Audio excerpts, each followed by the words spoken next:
2, 1. What is going on, everybody? It's your boy, the Lo-Fi Horror Guy. Welcome to another episode of the Lo-Fi Horror Guys Growing on You Live. Today, I'm going to be having on the group. I believe it's going to be Martin of Blitz Berlin.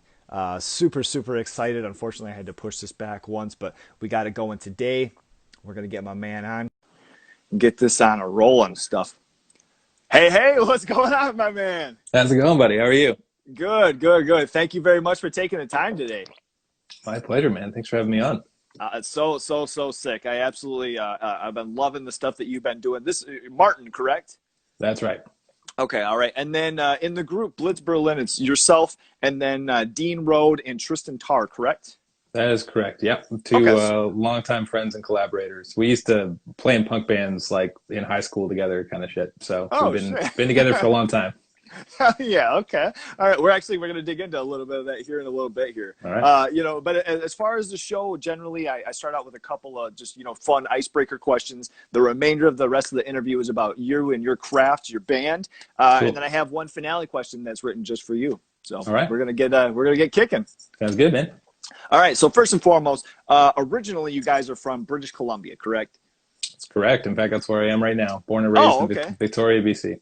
Hell yeah. Okay, sweet. So, as far as like my wife and I do some traveling, if we were coming through and we asked you for, a local food staple or a local, restaurant, where would we have to stop before we left? Oh, like if you were leaving Victoria, you mean? Yep.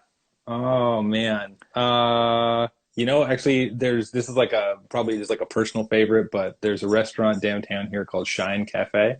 And they make the world's best eggs Benedict that I've ever had. And I know that's a tall order. It's like there's good Bennies everywhere, but this one specifically is called the Beckett's Benedict, and it's roasted chicken with sort of a chipotle hollandaise and all this like spicy stuff on it. It's like not like a usual Benny, but it's so good. So that's really Shine Cafe.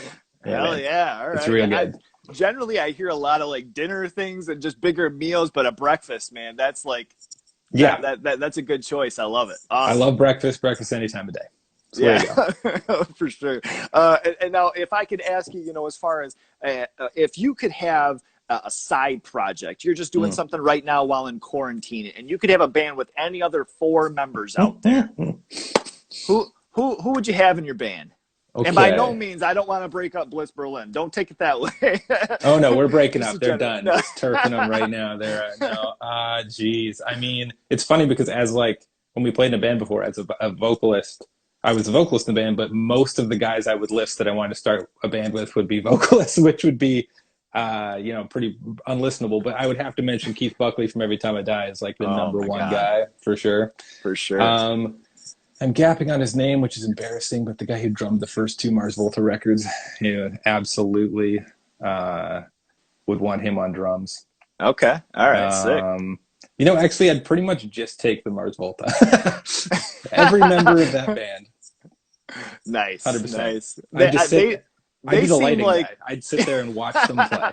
I would not participate. Nice. Okay. Yeah, they seem to always have like a constant rotation of members that it's just like, how do you have them? Like, how is this happening? How is this connection going? Yeah, 100%. I don't know the answer to that other than the fact that like I have, the utmost, I'm such a fan of that band and I have the utmost respect for what they do.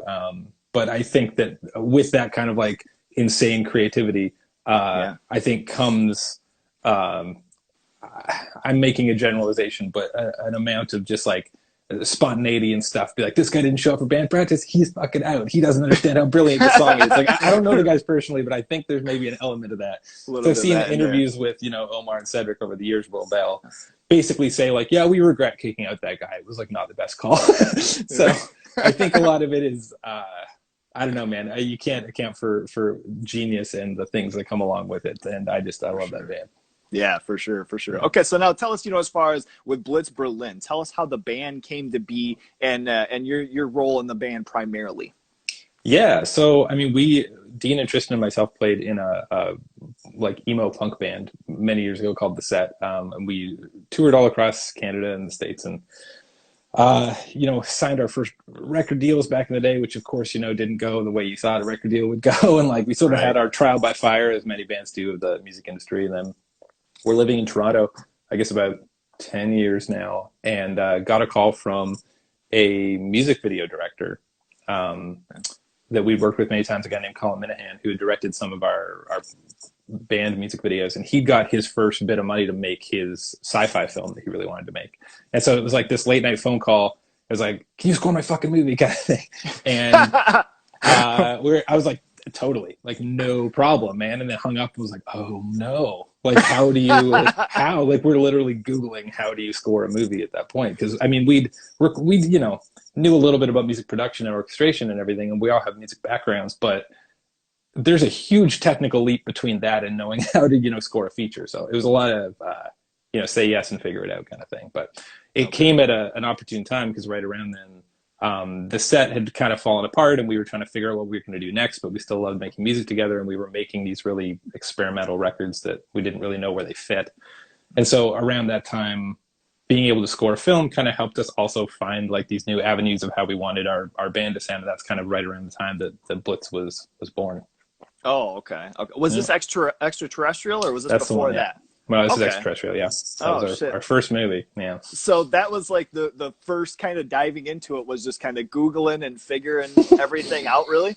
Yeah, and thankfully, you know, we had the foresight at the time. We, you know, as with indie films, like, you don't get paid a ton of money, but we spent a good portion of what we were paid on hiring a guy who really knew his shit. So we had a wonderful engineer, a guy named Stefan, who in Toronto, who just like really knew his way around the technical side of things in terms of like the string orchestration programs and working in Pro Tools and how to just like set, you know, sample rates properly for film and all this stuff that we were just learning on the fly. So without him, we for sure would have messed that job up. There's no way we would have. So, you know, all credit where credit is due. Stefan like allowed us to learn how that process even worked. But that was our first.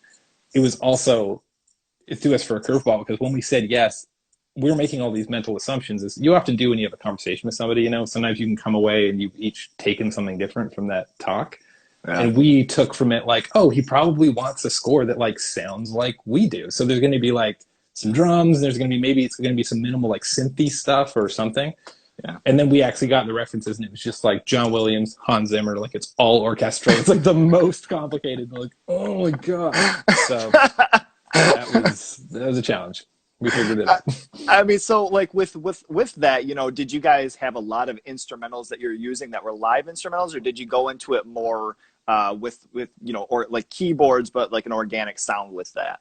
Yeah, I mean, for a film like that, especially, and most of the films we worked on, because of a limited budget and often a very limited time frame, we'll do most of it in the box, and then we'll record live instruments as well for elaborations and to kind of like add, you know, a more natural feel to it. But the vast majority, especially on that film, really the entirety of what you're hearing is using, you know, LA scoring strings and all that kind of stuff in the box. Sure. Just okay. Yeah. Nowadays we'll use sort of a combination of things where we'll, you know, we have violins and cellos in the house and everything. So we've sort of got a bit of a working order down where we can temp stuff with MIDI, but then by adding these extra layers, it just like makes it not sound entirely like a programmed thing, you know, which doesn't tend to have a lot of life to it. Yeah. Okay. Now, did you guys have, like, were you guys in band when you were in school? Did you have, you know, like a background in that, or was that just always with, you know, playing instruments and learning shit on your own? Yeah, we were all in, you know, band in high school. The guys went to a different high school than I did, but they played in like they went to Reynolds High School in Victoria, BC, and they went to, they played in like the school jazz band together and stuff. Okay. And we all sort of had our own little high school band projects too that we would play with, in terms of like, you know, figuring out what we liked about like punk and metal and everything. Okay. But, and then I had a bit of a background with the conservatory music, but it was more like a basic music theory language sort of thing. Certainly not a virtuoso level anything. So it's nice because we had the vocabulary, and the biggest thing that we've traded in this whole time that is not necessarily a technical knowledge thing. It's just like something that's hard to teach, which is that the three of us just have very good instincts in a room together. When it just comes to like knowing what the other person's thinking, if you know what I mean. We played together enough that like we'll listen to a part and all three of us are like, oh, that's a problem, and I know how to fix it. And wouldn't it be cool if da da da da da? And there's just like a sort of parlance within the group that is hard to replicate. Yeah. So, Okay. All right. yeah. And as far as like, so in your earlier days of, doing bands, and you mentioned like a punk band Yeah. and kind of that, what were like influences with those types of things? I play drums in a hardcore band right now, so that Dope. interests me. Amazing. Yeah, man. I mean, we grew up on so much of the punk and hardcore and emo stuff. I mean, with the years that we were coming up, it was like, I guess the sort of mid 2000s when we were, I guess our first record was that was like 2005, probably around there, and sort of the following 5 or 6 years. Okay. So in that time, probably the stuff that influenced us the most, honestly, I know we already mentioned them, but it was like Cedric and Omar projects at the drive-in massively, Yeah. early Nice. Glassjaw records too, of course, Every Time I Die and that sort of stuff. But probably our sound more leaned into like at the drive-in and Glassjaw and stuff when we were at Sweet. our, a pale imitation of those incredible bands. But that's where we were aiming. Right, right. Okay, okay. I mean, that's cool too. Like that's kind of, a lot of people in that time, that was a big influence. And it was kind of Mm, interesting to see where, different people took those influences. Cause sometimes, you would totally. have a obvious, direct influence, but then other times it'd be like, oh, that's kind of cool. I didn't really see how you would bring that out of something like that, but that's A sweet. hundred So, percent. I was actually talking to one of our old band members not that long ago about this time and about some of the stuff we were listening to. And actually, I think it was Tristan and I were driving in the car recently and putting on some of these old tunes, old like Under Oath and stuff that we just like loved at the time. And one of them was that Finch record that everybody hated. You oh, remember that one? yeah. Like That the like second or third one? I'm trying to Yeah, think of like it what was the title after is, the but like What It Is to Burn, and then it was the one after. I can't remember off the top of my head right now, but it was a Finch record that yeah. like Alternative Press gave like 1 star or something. They everybody just like Yeah. ripped it because it wasn't what people were expecting. But it's funny because talking to our guitar player at the time, he loved that album because of how kind of experimental and off kilter and almost like Mike Patton influenced it was. And so there's a lot Yeah. of Yeah. stuff that I maybe wasn't even thinking about at the time that was in our guitar work that like came from that record too. So I feel like that's just as to what you're saying. You never know what influences people are going to take from it. In general, that record was written off. Elliot, my one friend, a guitar player, just like really liked it and was really into the guitar playing and how like angular and backwards a lot of the riffs were. Oh, sweet. So you never Okay. know.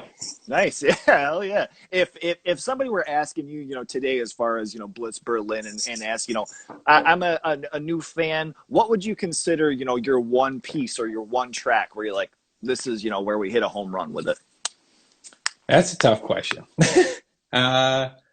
I guess I would have to say sort of default would be the Surfboard Fire track that you mentioned. So Mainly, sick. for me, it's not. I don't know. As a musician, it's hard not to be like pretentious about this stuff and think like, oh, well, it's not my best work because of these like, detail reasons that I think of or something. But Yeah. in terms of the way that it resonated with people, I think you could arguably say it's the thing that we've done that's kind of reached the most people, and meant the most to people that way. So that one came about in the weirdest freaking way because we were working on weird instrumental music. We'd just done a deal with an indie publisher. They'd put our music in front of some music supervisors in the States, one of which is this brilliant woman named Marcy Buckley, who basically heard something in our music that made her want to like give us a shot at a very weird pitch. She's one of these Okay. people who's oftentimes responsible for some of the most creative things in movie trailers and advertising. Like she just is one of those very big thinkers when it comes to big ideas. And so she got us to create this orchestral piece, which was turning into Surfboard Fire. There was all this stuff we were working on at the time, and we were sculpting it with her to make it perfect for this Girl on the Train trailer. Mm-hmm. And then the call came in partway through that was like, okay, we love what you've done, but we're gonna need to get Kanye on it, which like I remember having the phone call and being like, this is our first like real trailer thing, and being like, do you guys have his number? Because like I don't, and like how and they're like, no, I was so new at that time, I didn't really understand how all that worked. So they had like pre-cleared the stems of this label, all this shit. But basically, we got all these Kanye vocals, and then had to sort of time stretch them and chop them up and tune them to work within this orchestral track. So it's kind of this strange like advertising-y like backwards way of making a track, but really guided by Marcy, and it Sure. sort of it landed, and it really gave us our career in that world because we'd scored some indie films, which are indie horror films and stuff, which we love and are very much sort of in their own lane. The genre world and the genre family is so wonderful, but is in some ways insular. And then to have something like this, like big shot, like advertising angle was something we just never considered in the trailer world. But that girl in the train trailer did well enough that we started getting phone calls being like, just do that again, but for this thing, for whatever. Yeah, right. We have this romance movie, we want exactly that, but we can't afford Kanye, but could we just, or whatever. Yeah. So right. that, it created enough of a moment that it gave us a bit of a resume. It got us our US visas. It moved us to Los Angeles. That was sort of a big moment for us. So if I had to point to one track that kind of the pieces came together in a way, even though the creation of it was very strange, that track really like opened some doors for us that we wouldn't have expected. Hell yeah. Okay. Yeah. I mean, I would have to say that's probably the first time I remember, hearing your guys' work was watching that trailer, and then, hearing those vocals was just like, it was almost haunting. Like, holy shit, yeah. What is this? Like, I've never heard this, and I go and I'm like trying to find it on my phone because Kanye West, personally, whatever people think of, whatever, but sure. The dude's skill, the dude's music is one of my favorite and has been for just years and years. And then hearing somebody else, because he's kind of a master of chop and skew. And then hearing somebody else kind of doing that, on like their own level and their own like interpretation, I was like, God damn, this is so cool. So that was for sure my introduction. And I mean, that's a really cool track. And, the trailer too, I mean, as far as, just breaking into film, that's an awesome story. I love hearing that. That's sweet. Thanks, man. Thank you. Yeah. Very unexpected, but very welcome surprise. Right. You mentioned too, as far as moving from Toronto going to LA with that kind of break. When you guys were making that long trek, what were some tunes that you were playing in the van there? What were some go-tos that were helping the trip a little bit better? Man, these are good questions. We listen to freaking everything, and we'll go on a nostalgia trip and we'll go through those like early 2000s emo stuff. Like we'll listen to Under Oath records, Glassjaw records, all that stuff we used to love and listen to. Sure. But one of the probably most unique things about the drive from Toronto to Los Angeles and the trip across the country is eventually we started just like getting bored of our own music taste and just listening to the radio, and seeing, especially in different, regions, what the radio landscape was like. I don't listen to a whole lot of radio typically, but it's kind of a fun way to like explore a space beyond just looking out your windows. You also get a sense of what the people there are listening to. So what we found out very quickly is that like in Canada, the radio landscape is pretty much the same across the country, where there's like a handful of top 40 pop stations. There's like one or two rock stations and like one country station. And that's about it. There's not even really hip hop stations or anything, right? Oh, and then, which I know it's crazy. But then you get into, especially the southern U.S., like driving through the northern parts of Texas and like the crossover through Nevada and everything, and I guess Oklahoma and everything too. We would find that there would be like one pop station, like 5 country stations with various genres of country, and then also multiple competing stations that seem to only be playing like Slipknot and the Deftones and like Breaking Benjamin and like on the this, radio. Like, yes, absolutely. And so this is like blowing our minds. We're like, oh my God, like we're flipping between stations, and it's like this one's playing Dragula at the same time as this one is playing, like Korn or Limp Bizkit or something. And just like the 2000s is like alive and well in this. Right. So it's fun is right when we got to LA, we couldn't move into our house right away, and we got an Airbnb up in Big Bear.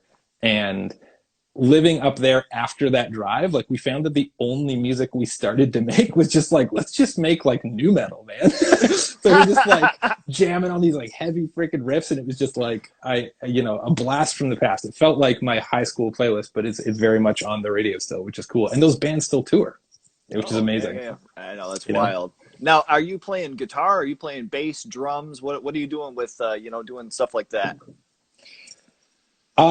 Sorry, when we're like jamming together in a room? Yeah, right. Yeah. I mean, well, Dean plays bass, Tristan plays drums. I'm a vocalist typically. I play a little bit of everything, but nothing very well. Okay. So, typically with the set, it was always, we'd have 2 guitar players, Dean on bass, Tristan on drums, and then I would just be singing usually. Okay. So, sick. Typically now we'll, especially when we were making the heavy rock stuff, we would, program a lot of the bass, and then Dina would play some guitar, and there's ways to work around it. But it felt good also with our music being predominantly instrumental, or when there are vocals, they tend to be like pretty affected and like quiet singing and trying to experiment with, new sounds and whatever. It kind of felt good to just like scream my guts out again, by just being like, fuck the establishment or whatever. It was fun. It's good. Yeah. Right. Okay. All right. And as far as like your scoring, mentioning that and talking on that, hitting on that, The Void, your guys' work for that movie. How did you guys, fall into? How'd you guys fall into working with Steven and company? Yeah, so that one was such a weird coincidence the way that happened. So years before that had happened, a friend of mine gave me a call who's living in Toronto, and he was like, dude, we got to go down to the Royal Theatre. There's this movie that you have to see. It's called Manborg, and you're going to love it. And I was like, Yes. based on the title alone, I'm sold. So we go down there, and it's just like there's people in costume. There's people already quoting the lines. Like this is apparently a cult success that I wasn't aware of. And I remember watching, I think it was Peter Kapowski who presented at that, who's one of the producers and the guy who runs the Toronto International Film Festival. Yeah. A great dude, great film supporter. And I remember seeing him talk, and I don't remember if Steve was there or not, but I just remember thinking, like, whoever made this film, I need to be friends with this guy. Because, like, it clearly his sense of humor and all the shit that he likes is, like, the same as the stuff I like. So right. Without any ability to really make that happen, but I remember, thinking that years later, Tristan was adopting a dog and going through the sort of foster program for rescues and stuff. And through that program happened to meet Steve Kostanski in a dog park. And they were sitting next to each other, just making small talk about dogs. And it's like, what do you do? It's like, I make music for movies. What do you do? I make movies and I need music. Like it was that simple. So, that was maybe, I don't know, a year or something before we actually worked on The Void, but that sort of kicked off the relationship and allowed that to start to happen. And there's a lot of great composers that contributed to The Void too. There's like a few other Toronto guys they used. The guys in a group called Menelon did some music for it. And one of the directors as well, Jeremy, did some of the music for it. He's a musician in his own right. So we were kind of stepping in a capacity where we were like contributing a bunch of ideas and experimenting, but it felt like sort of a very collaborative project that way. Yeah, sure. I mean, and now you guys are also returning for Psycho Goreman as well, right? Dude, I could talk about PG all day. Yes, we're returning for this movie, and holy shit. Please do. Yeah. It is I'm so excited for that freaking phenomenal. Movie. Have you seen it yet or no?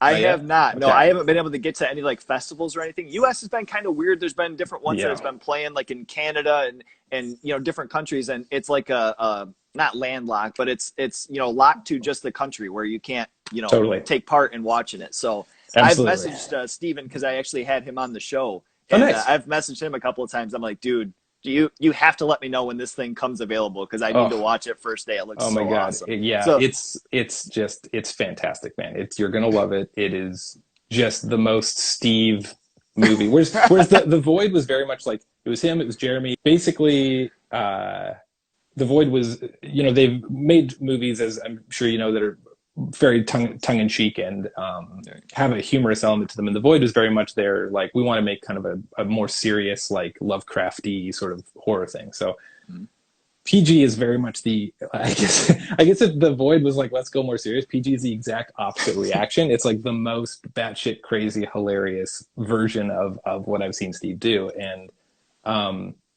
like literally when I got the script from him to read, I was on a plane reading it, and I'm like biting down on my hand with tears in my eyes, like laughing so hard, trying not to look like a crazy person on the plane. It's just, I think actually Steve put it very well when he said that he wanted to capture, what did he say to me? He wanted to capture the vibe of like, in your basement when you're a kid and you have a bunch of toys that are from all different things. Like you have some Ninja Turtles toys, you have some Power Rangers toys, you have whatever, Oh, yeah. And then you're kind of like, in your kid imagination, you're like, they're all at war with each other and you're making them fight and crazy stuff happens. And he was like, I wanted to capture that sort of absurd glee in the story of a film. And it's really what he's done. It feels almost like, it hints at this, without over-exploring it, it hints at this absolutely insane, like complex galactic Star Wars level universe that we're only seeing a corner of. And as a result, even just within the exposition of the film is so funny. But it's also, you still got me? You good? Yeah. Okay. Yep. It's so gory, it's so funny. And then basically it's hard to explain the difference here, but it's never self-parody. It's never funny in a way where it's like, isn't it dumb that we're doing it at all? It's very like sincere in its characters and the way it develops people, the things they feel, the things they do, which makes the actual absurdity of the humor so much better because it feels like real people thrust into this situation. You know, it's just It's a movie that only Steve can write, and holy shit, is it good? It's really good.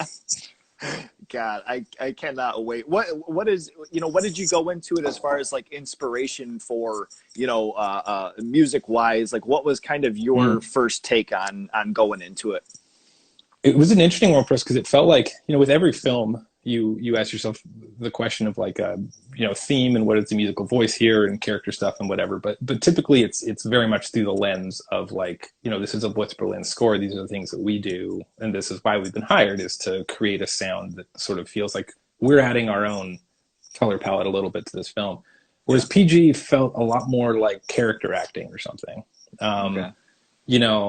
It was still very much, I guess, it's all the stuff we really like to make, but the references, especially because of how actively Steve thinks about music, were very specific. So it one of the things he was very clear about was like, this isn't Stranger Things. This isn't like synth arpeggios. This isn't trying to be like cool kid 80s referencing stuff. First of all, the 80s is not the era we're referencing. We're referencing specifically between like 1990 and 1993, kind of. So it's like, this is a love letter specifically to like the original Ninja Turtles movie and the original Power Rangers TV show. And a bunch of those were literal score references in the film. Damn. Like some of his temp, like when he was, directors often cut to some music for inspiration, and some of his temp was like straight up the Ninja Turtles score, which is amazing because it's like one of my favorite movies, Right. This is the movie that if I was to be able to go back in time and like tell my 5-year-old self that this is what we did, like he would just be thrilled, God. But that's so sick. So those were a lot of the main musical references. There was references of even like movies like Commando, actually the Conan the Barbarian, or Masters of the Universe movie, also that sort of just what did he say? It's like some of those scores sound like they wanted John Williams, but they couldn't afford him, so they got somebody to do their best impression. So in a lot of ways, there's several impressions down. We're doing our impression of a guy doing an impression of John Williams or something, Okay. But yeah, it was one of the things too, as I mentioned, where it's not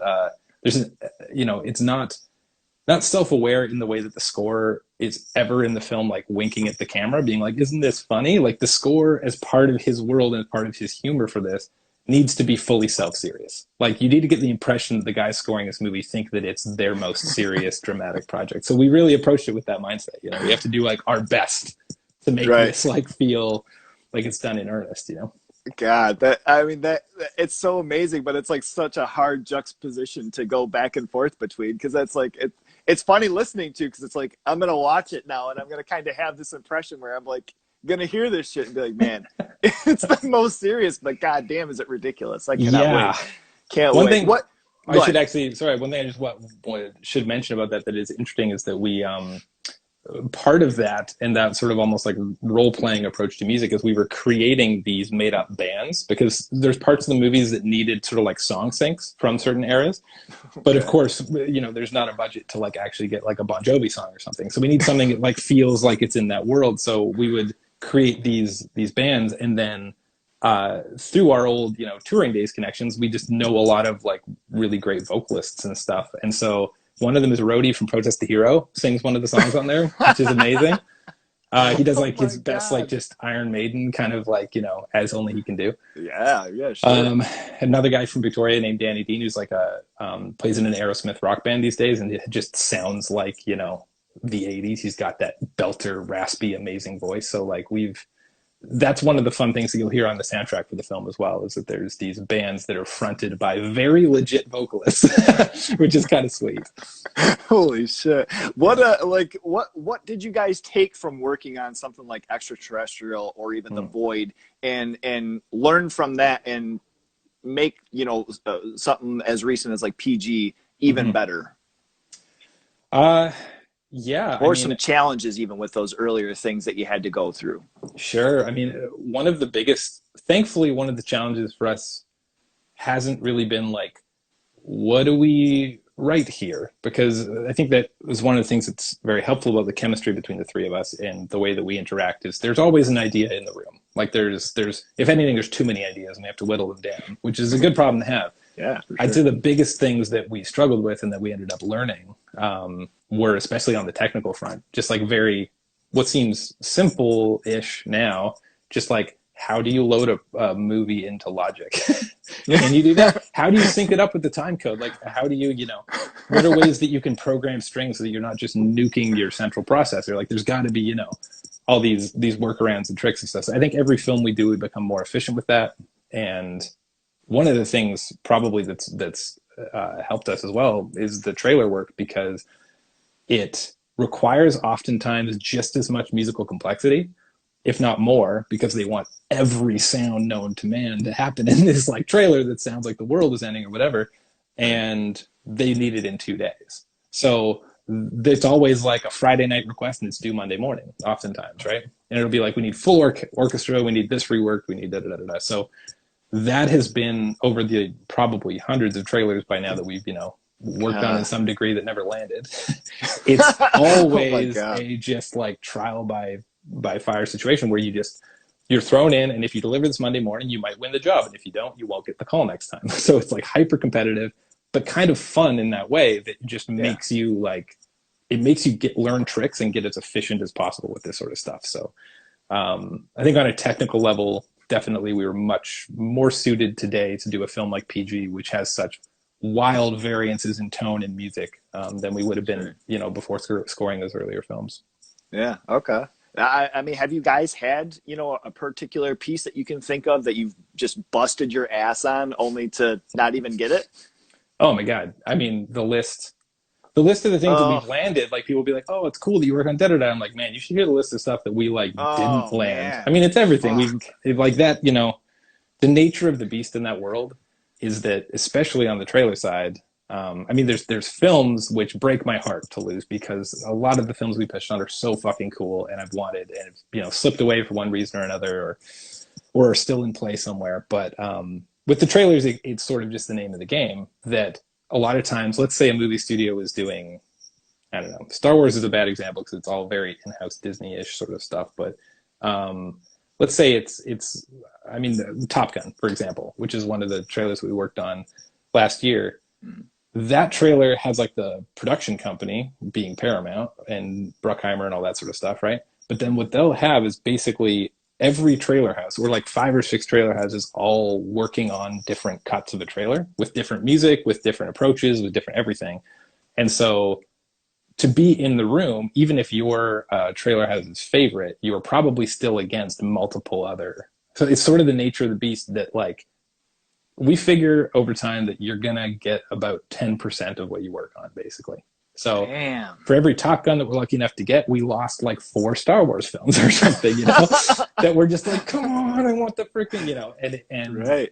So the list is quite long. Wow, and because of COVID, that's crazy. Oh, it's crazy, man. It's like a whole industry unto itself, just the trailers. It's like competing studios that only do that. Yeah. Wow. Okay. I mean, and with COVID especially, I mean, is that just making, because I mean, productions are just completely on hold now. I mean, is that, what are things that you guys have been, taking on? Have you been writing music, personally? What's been new with the band right now? Yeah, we've been making a new record this year that'll probably be more like for release next year. Which has been, that's been I guess a blessing of some of the quiet times with COVID, is like there's a little less noise and a little more time for just like introspection and making stuff that you might be too busy to like clear your mind usually. And we've been honestly pretty fortunate throughout COVID, I think, really by luck of the draw, that a couple of the things that we pitched on or were attached to happened to finish like just before March, basically. So we've actually had a little bit of work throughout, thankfully, because post-production hasn't slowed down the same way that shooting has. So if something's in the can, it can be edited and scored still, even with pandemic regulations. But anything we were attached to that was still filming is like a big question mark right now, as with so many productions. Yeah. Is there opportunity for you guys as far as, because you guys are all quarantining right now, right? That's right. Yeah. Okay. So now, as far as, is there anything that you guys have, just with different programs and technology nowadays, where if something came up, you can go back and forth and toss things together and edit and all that? Yeah, That's it's still something like we've an been option, working right? on for a little while as well because different productions have required us traveling to different places periodically, and we've had to figure out a way in which we can all have like portable working setups that talk to each other quite easily. So thankfully, again, that's one of the things that just before the pandemic we managed to have working. So Yeah. Okay. we have basically clones of our main studio that we each have a portable version of that aren't necessarily like 100% of what the main workhorse can do, but are like 90%. So for the vast majority of projects, we're still able to, get on Skype together and talk about ideas and pass files back and forth. And we'll often split it up where we each take the lead on something, at least at first too, so that we're kind of, trying to be as smart as possible with the way we're splitting up the work. Yeah. Okay. Okay. Yeah. Got you. And so with film, you guys do a lot of, you guys do the scoring and work in that. But you yourself, you've also done a little bit of directing work with a couple of music videos. You co-directed Mercy, correct? And then you directed Shipless. Yeah, yeah. By necessity, it's not. I mean, I would. How did that come up? Yeah, I really hate overselling or over romanticizing something. It's not like I just had a vision, bro, so I had to do it. I'm like, well, sort of. I had ideas, sure, but it was also like, limited budgets, limited timelines. I have a great respect for what directors do. I'm not going to ask an incredible director to come out and shoot a video for us for like, $1,000 or something. Like we got to really, and typically, we're not working with huge budgets when it comes to music videos because that's not where most of our work is. It's more of like an expression of just an artistic desire is the reason we're making them. So with both Shipless and with Mercy, I had a lot of help. So I had like an idea and helped guide it, but then had people with great technical knowledge. The Shipless one specifically, a friend of ours named Kyle who got his hands on a Phantom, which is like those cameras that can shoot, car crash frame rates, right? Yeah. And so we had this whole idea of running it backwards and making a living room setup blow up, but all that was like a stolen location. We're behind an abandoned building. That's a real Molotov cocktail, which is a bottle full of gasoline, which we just, we had a fire extinguisher on set that then like the building caught on fire because of the Molotov cocktail. We stopped rolling and then we're like, okay, use the fire extinguisher. And it's like, just like this puff of like yellow foam comes out. We're like, check the expiry date and it's like 10 years ago. Like, fuck. So we like took the rug that was on the ground and are like trying to beat out a gasoline fire that like, it's not, not the most professional setup in the world. Mercy, on the other hand, was I mean, I don't know. I guess it's very much a co-direction credit on that because it was very much came together because of a director named Nick Pallone, who's a Canadian guy who has just a fantastic taste, but also great technical knowledge, which in my case is sorely lacking. So we had the idea, we rented this mansion in LA to shoot it in. We bought this mascot costume from China for like $200. And then he got his hands on all the great camera gear and kind of really made it visually come together. But okay. Yeah, I feel like in general, that's a good like microcosm of how I like to create in general is I typically have a lot of ideas, but sometimes, I know my own limitations when it comes to the technical side. So execution with it. Yeah. So, working with somebody like Nick, especially who could really bring it together and bring like a sense of like artistry and taste to it. If I tried to shoot that video myself, it would probably look like absolute shit. So I'm very, very glad for collaborators. I think a spirit of collaboration for creativity, it's like the whole point of doing it in my mind, So now, your guys' interest in film, where did you guys, when you were in school, did you mention being into horror movies, into comedies? Did you guys talk about that stuff a lot? Yeah, I mean, actually, Dean and Tristan told me this a while ago that like their routine in high school is they would like go and get like big gulps from 7-Eleven or whatever, and go to their house and just like watch horror movies. I didn't, that was before I had met them, but I grew up too on, action movies and sci-fi especially. Like I remember being sick as a kid, and the movies my dad rented for me were like Blade Runner, obviously dope.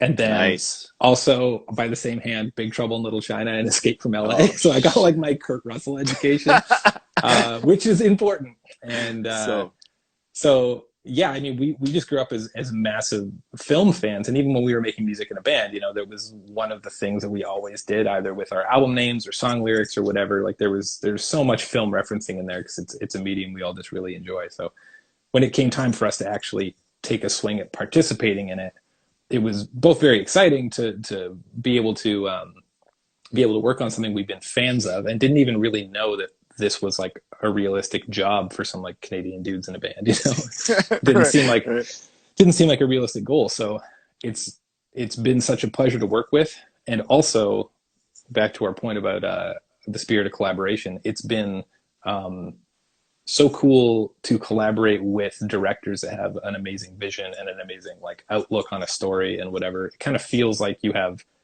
with the way we create, just like an additional band member who has like a lot of vision and creativity of where they want to take something, you know? Yeah, sure. I mean, and with your guys' interest in film, were there certain movies that always were your favorites that always kind of stuck with you guys? Yeah, I mean, for me personally, like I mentioned the Kurt Russell films, but holy crap, man! Like, I mean, I literally dressed up as Snake for Halloween this year. Although we didn't go anywhere because of COVID, I just like was wearing it around the house and very happy with myself. But yeah, I mean, those. I can only really speak for myself personally on that angle in terms of favorite films and influences and stuff. But the era of John Carpenter and Kurt Russell, probably the closest intersection where all those pieces come together in a way that really influenced what we do today, would be something like The Thing. Okay. You know, okay, for sure. Because that's got all of the iconic score, but like the atmosphere and then the charm of somebody like Kurt Russell. If I could, for a moment, just fanfic something, I really want Kurt Russell's son, Wyatt Russell, to star as either his son or a young Snake in a new Escape from Something movie. Dude, you know, because Wyatt's great. So fucking cool. Did you see? Is it Upgrade? Did you see Upgrade? No, not yet. It's like a sort of like wartime movie, but it's almost has like a zombie Nazi kind of angle to it. But it's pretty well done and very cool. But Wyatt Russell plays a bit of like an action hero in it. And he's got shades of his dad in there, where he's like got this sort of swagger, you know. Is he the lead in that movie? I think he's one of them. I don't know if he's the main. He's kind of the main guy. He's definitely the most, badass kind of guy in there. I remember seeing some bits on it and like a trailer and whatnot, and seeing the name. I had no idea that was his son. Yeah, man, that's Kurt Russell and Goldie Hawn's son. Which BC connection, they actually lived in Vancouver up here for years because Wyatt, before getting into acting, was playing hockey. So there's like a lot of people in BC have like Kurt Russell showed up at my party kind of stories, which is awesome, you know? Yeah, that's I'm like so sweet. Jealous. I wish I was at that party. You know? Right. But why not me, God? Come on, I just want to be friends with Kurt. Is that so much to ask? You know? Holy God, that's great. And it's funny that you're bringing up Escape from LA and Escape from New York. Last night was the first time I ever saw Escape from LA. I'm embarrassed to even say it. I know, it was the first time ever. Like, it's just my friends and I, like, through school and everything, it was always just the shittiest horror movies that you could ever think of, and they were always like telling me about it. And it was my birthday this last year. Actually, my wife got me Escape from LA, and amazing. Finally watched that, and I'm just like, man, that's such a solid movie. I fucked up for a long time. I love it. And it's funny because it's a movie that I think from maybe John Carpenter purists gets some flack because Escape from New York is very much like a more serious kind of film, and like The Thing and like a lot of his older work is like. And then there sort of came this time in the 90s when he's clearly just wanted to like have fun with stuff and made, Escape from LA, which is so self-aware and silly in so many ways. Right. Or like even, Big Trouble in Little China or John Carpenter's Vampires even. Like you watch those movies now and you're like, there's such a sense of just like reckless abandon and fun to them, which I love. Like I agree. There's actually, growing up, speaking of really liking movies, but growing up, my brother and I, with whatever handy cam we'd find around the house, would try to like make little action movies, in our basement and stuff. Oh, shit. Okay. And years ago found one that him and his friends made that I didn't know about, where they were trying to make Escape from Victoria, which was basically like more or less a shot-for-shot remake of Escape from LA, but like in our house, and it was Victoria. But nice. The only scene that we found that they got is like, is it Stacy Keach is near the beginning when they're talking about like how like we can't hire Snake, like he's a loose cannon or whatever it is, and he's sitting there and he's got that like plastic spray bottle and he's got the cactus next to him. He's like, we gotta go with Snake. He's already got it. And like they recreated that scene perfectly for some reason. Which I'm just so that's the level of fandom is severe over here. Oh my God. Yeah. Oh my Lord. It's a funny coincidence once again hitting on my friends. You're telling this story. And I was going to tell this before, but now it's even funnier that you're saying this because my friends literally I remember we went and saw The Village. Do you remember that movie? Yeah, totally. Yep. So initially when we watched it, we went and saw it in theater, absolutely hated it. So right. We came back home and made just this shitty rendition of like I would have on this wig and just like at the time I was chubbier and I'd have like my boobs flapping everywhere. Right, it was right, just ridiculous. Or like for instance, we loved like The Evil Dead, and and so we would go and make like Evil Dead 4, and we would go out in some woods that we would find, and so those are stories, man, that we could go on telling all day long because 100%. That is for sure a shared memory. You know what you just actually reminded me of, which is interesting, is I feel like one of the only films I could point to for maybe being tonally, it's not exact, but in a similar spirit as Psycho Goreman, is Army of Darkness. Oh.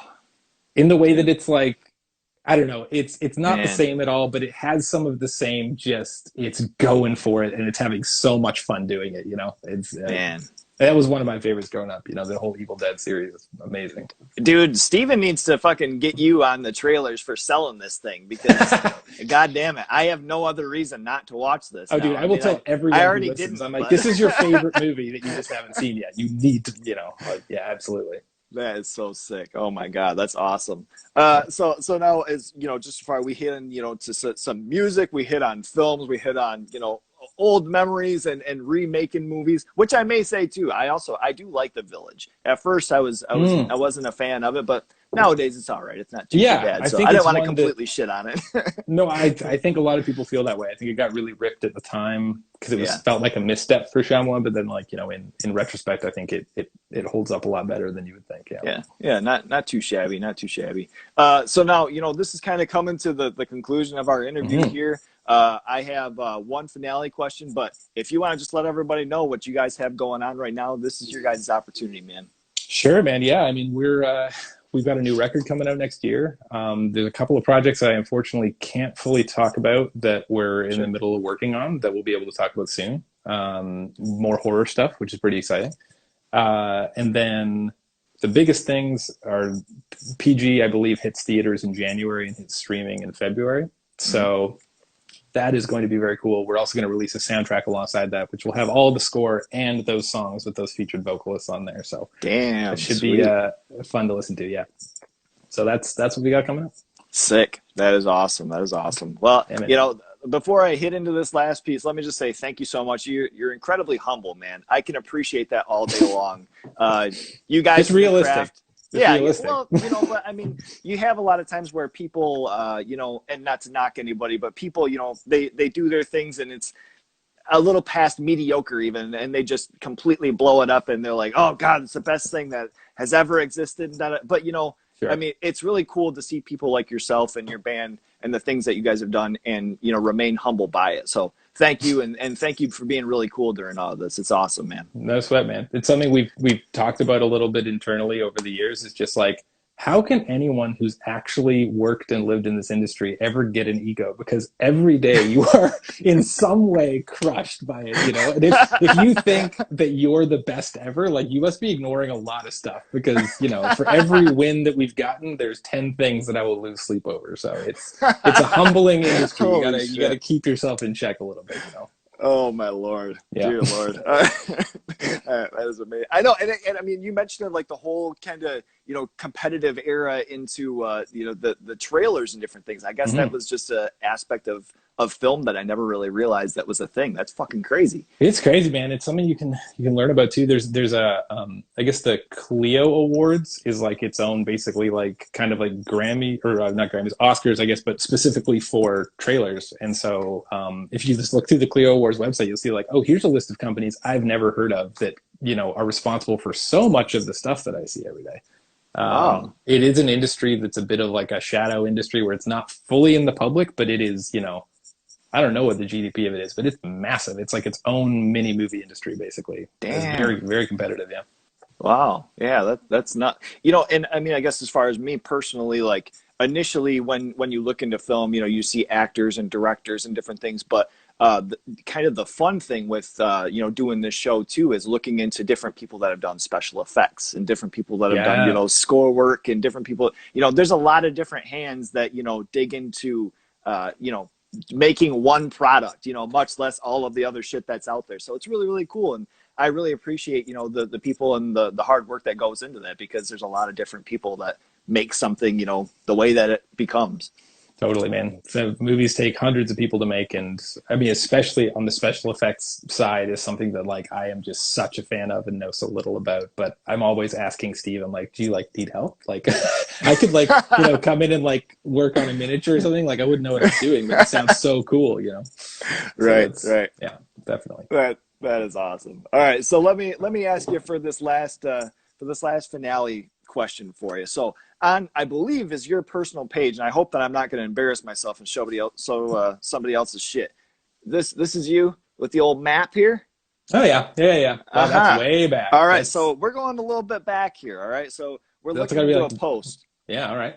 Is that like one of my like favorite or like earliest Instagram posts? It must be. That's like 2015, 5 years ago. All right. Yeah.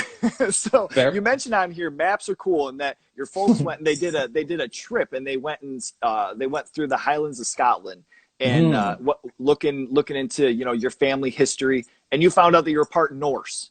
Yeah.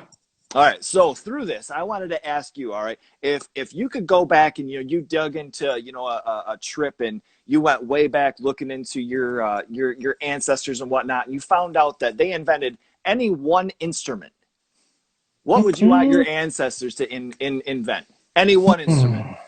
Man, that's a tough one. I guess because of the area and because of the heritage, like I really, really love the sound of those old like Celtic like flutes and like woodwind instruments and stuff like that. Oh shit. So, okay. It'd be easy to say like the piano because I'd be unfathomably wealthy right now.